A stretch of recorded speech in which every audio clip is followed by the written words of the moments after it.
What is masochism? Without quite realizing it, many of us are masochists. The word derives, somewhat unfairly for him and his family, from the Austrian 19th century aristocrat and writer Leopold von Sacher-Masoch. As a young man, Leopold made a conventional marriage to a fellow member of the nobility, Aurora von Rümelin. But he swiftly discovered that his sexual tastes could not be accommodated within the relationship. When he was contacted by an admiring reader, a Baroness Fanny Pistor, under the ostensible excuse of seeking help with her writing style, he was able to discover a whole new side to his sexual identity. What he wanted most of all was that Fanny would dress in a grand and imperious-looking fur coat, flog him, dominate him, and treat him with haughty cruelty. He wanted Fanny to call him Gregor, at that time a popular servant's name, and when they travelled, despite being far wealthier than her, insisted on being forced to sit in third class, while she took her place in first.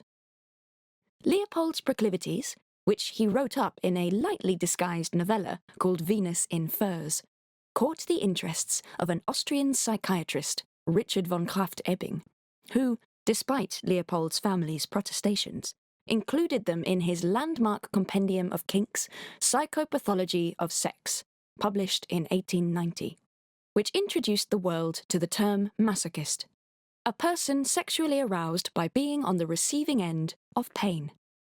We now understand a sexual masochist as somebody who might want to be called obscenities, have their hair pulled or their skin scratched, or ordered to describe themselves in highly derogatory and humiliating terms, albeit, it must be stressed, with explicit consent, for anything else would be merely abusive. The mystery is why this could prove so appealing and at points so necessary, to which psychotherapy has a powerful answer. For the masochist, cruel treatment in sex play is experienced first and foremost as a relief from the inauthenticity and alienating sentimentality that can otherwise flow from being treated with generous respect. Masochists tend not to think too highly of themselves. If others insist on handling them with kid gloves, they cannot feel seen and understood. It only starts to seem properly real, and hence properly exciting, when a special partner spots the very deep secret about them, that they are, at least for a time and in a certain way, a stupid idiot who deserves a severe beating. Though the phenomenon of masochism began with, and has remained most fully connected up to sex, it exists no less powerfully in the emotional realm. There may indeed be many more emotional masochists at large than there are sexual ones. As with sexual masochism, emotional masochism is rooted in self-suspicion. Emotional masochists do not deep down feel as if they are entirely lovable people, worthy of careful appreciation and kindness.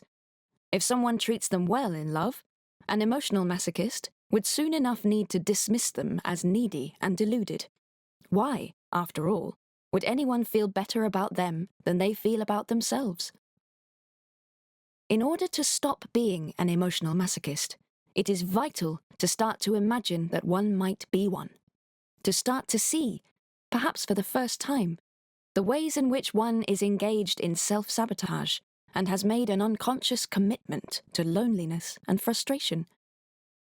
The task is also to see that the origins of all this lie, as ever, in early life, where the masochist is liable to have relied on the affections of a parental figure who exhibited, alongside their love, a high degree of cruelty, neglect, or violence, leading the child to a conviction that their destiny must lie in suffering rather than fulfillment.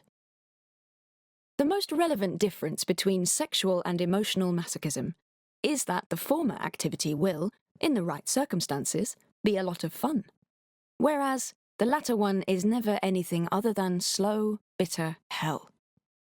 We owe it to ourselves to start to see the myriad of ways in which we may for far too long have been holding ourselves back from healthy relationships, not out of any kink or necessity, just because our past has unfairly imbued us with a sense that unfeeling treatment is all we deserve. Our Pillow Talk card set is designed to spark the best kind of pillow talk, the sort where we explore sex with intimacy, playfulness, and intellectual curiosity.